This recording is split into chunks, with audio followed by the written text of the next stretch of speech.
My name is Jillian Hishaw. I am founder and director of F.A.R.M.S, and that stands for Family Agriculture Resource Management Services. We provide low-cost and free legal services to small farmers in 10 states. So right now, I'm currently in Alabama, Arkansas, Georgia, Tennessee, Mississippi, North and South Carolina, and I recently added Louisiana, Texas, and Missouri, which is where I'm from, Kansas City. And we also have a food bank component.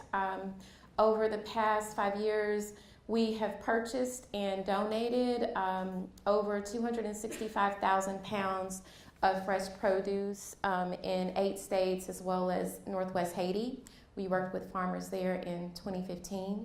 And all of the produce, about 90%, are donated to hunger relief partners in rural communities that are high in poverty. The poverty rate is at least 20% or above. And then urban areas, Atlanta, Jackson, Mississippi, Fayetteville, Tennessee, and of course Charlotte, North Carolina, which is where we're based out of.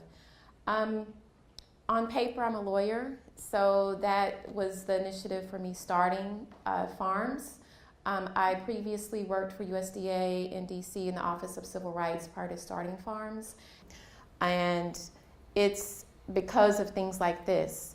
And we originally, none of us own the land. And, in the new, the next apocalypse or whatever, God says fire next time. And to me, that's what's happening. Look at what's happening in California. There's fire next time. And 100-year flood is, every 2 weeks. And so to me, there is a resurgence of the land, but it's coming from God and it's coming from it being a fire next time. The church is pivotal in rural communities, and I work specifically with rural churches to donate the produce to. And I've worked with native farmers with the Lumbee tribe in Pembroke. I've worked with white farmers at home in Kansas.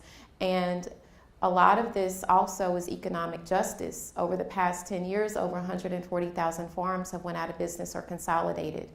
And a lot of this also is coming down to economic justice. They also want to squeeze the small white farmer out. And so when it comes to seed, you think of the parable of the seed and, with the rock and everything. And so thinking about it from a church standpoint, also from a university standpoint, there needs to be specific allocations made. Just like government contracts, a certain percentage has to go to people of color with contracting. And when it comes to churches, a lot of mega churches have schools, day schools, night schools, whatever. Those certain, whether you're buying food, it should be bought from small, farmers of color. Because right now, that's what I'm seeing. They're on the short end of the stick. And if you don't have farmers of color in your neighborhood, also buy from just small farms. I mean, since January 1st to the end of August 31st, we've lost 1,500 dairy farms.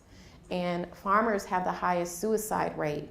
Another resolution is retired pastors in rural areas can provide counseling session to all of these farmers that are committing suicide that call me at 6 o'clock in the morning, 85-year-old crying because their land is being auctioned off and this farm has been in their family for 5 generations.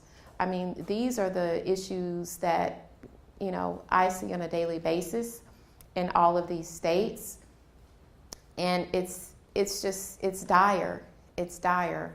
And so the church is pivotal. The 2 resolutions again is contracting and counseling sessions. So that's what I see.